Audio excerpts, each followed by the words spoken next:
Qualcomm.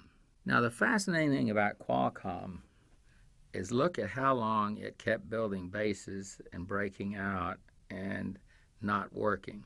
If you wanted to, you could say, well, gee, you could have bought in March of 96. It stuck its head above a little base and it fails. But then in June of 96, it sticks its head again and fails. And then in March of 97, it breaks out and runs and flops. Again in September 97, it breaks out and then again fails. And one more time in September 98, it breaks out and fails. So failure after failure after failure after failure. Every one of those bases was faulty. They were not sound bases. They were either triple bottoms, which there's no such thing, or too much work in the lower part, or too wide and loose, or too much adverse red volume in the base. And you need to be able to sort through that and realize that those are unsound bases and you don't get trapped in any of them. And if somebody is trapped once or twice, they'll finally say, I'll never buy that again. And now a perfect cup with a handle finally forms.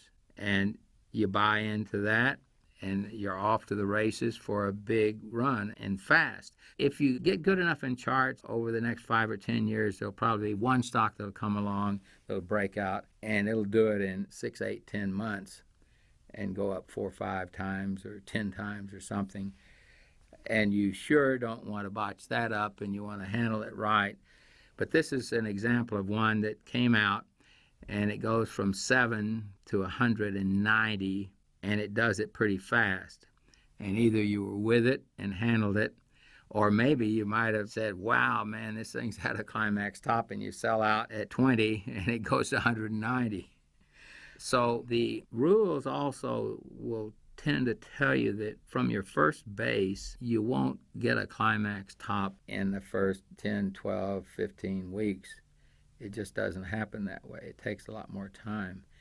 And also, if you have a huge run in that first base, that's telling you that the stock is super powerful and probably is going to triple from there. So you had your run from 9 to 28, and you pull down to the line for the first time. Imagine that you go from 9 to 30, you triple before you come down to touch the red line. And you come out of that, and you can add bouncing off the line, and you go from 30 to 190. So this is a phenomenal stock.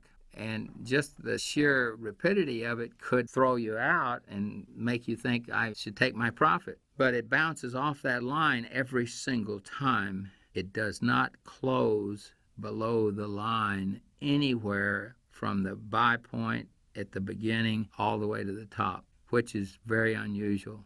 But it's telling you, hey, I'm a super stock, and I'm just going and going and going and going. So if you had your rules, you did not get a climax top when it ran up on that first 2-for-1 split. It was a little bit early, and you really had some bouncing off the lines, I think. The first time, it didn't quite get there to the line and turns and rallies all the way up to 24. And then you have 3 weeks after, blue weeks, short spreads moving up. That's not a type of climax activity. And then you bounce off your line, you take off and run again. And you sort of have an ascending base with pullbacks at A, B, and C. And then you take off and run from the buy point, which is probably around 57 or something, and you go to almost 200, it looks like.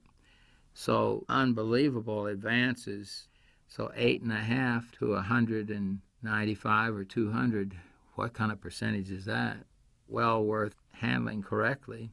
A, B, and C